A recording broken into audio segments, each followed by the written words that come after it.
Hello and welcome. We have a really special guest with us, arguably the best-selling Indian author of all time, Amish Tripathi. It's wonderful to have you with us. Thank you. And you're here with us partly because you've just, the third part of the Shiva trilogy has just come out, the Oath of the Vayuputras. Right.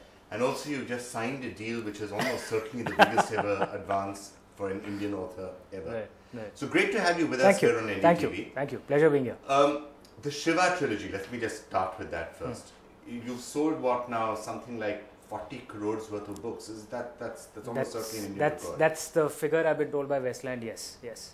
What do you think is really behind it? What do you think has really resonated with everyone here? The truth is, honestly, I'm as gobsmacked as anyone else. Some of them say that maybe the stories are fast-paced, that's why it sells. Some of them say that maybe the philosophies in it, in the books are engaging. Some of them say that maybe the marketing of the books has been good.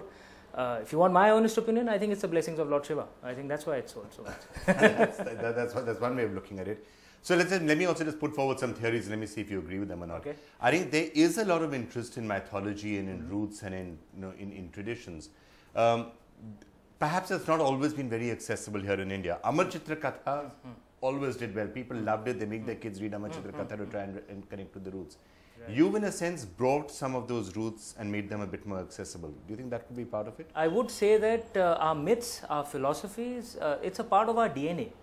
It's been around for thousands of years. It's not going to die out so quickly. But I don't think I'm the only one who's done this. There have been many, and many of them far superior to me.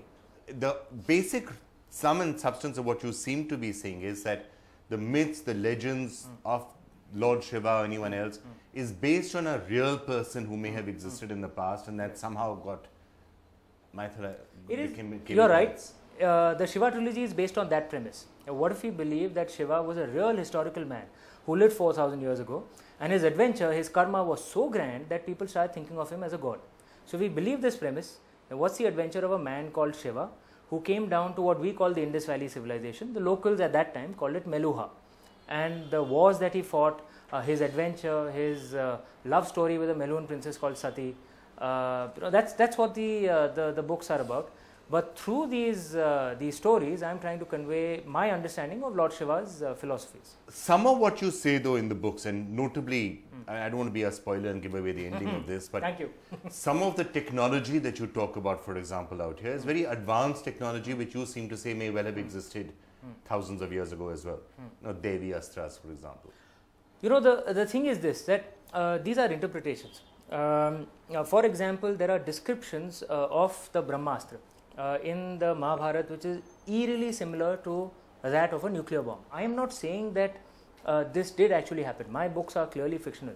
But perhaps maybe that part does deserve some scholarly research with a bit of, as the old Christians used to say, with a bit of charity. Yeah, because a lot of what you say about Meluha itself, the orderly way in which that particular civilization was set up, or the other technology, you seem to be saying that at a time in the past, and you say this in the very ending also, you're alluding to the fact that there was a time in the past where India was really, really advanced technologically, socially, the way society was structured, and we lost some of that over the centuries. India was an attractive culture in terms of wealth, in terms of technology. There was a lot of good that was in India. Now, the point I want to make is that we shouldn't swing to the right-wing extreme either, where we assume that India was the only great country. That wasn't true. So, my suggestion is we should move away from the left-wing extremist view, which supposes that there was nothing great about India before the British came and civilized us, or the right-wing extremist view, which is that India was the only great country and everyone else was a bunch of barbarians. The truth was somewhere in the center. We were a great country, no doubt about it. There were other great countries as well, whom we taught and whom we learned from. Right. Talking about right-wing extremists, I'm somewhat surprised, and it's not that I'm trying to egg people on.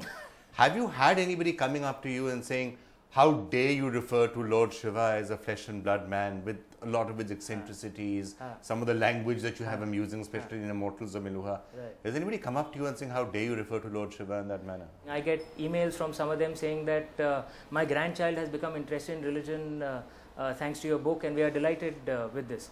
I get emails from Muslims, from Christians, saying that they find this inspiring.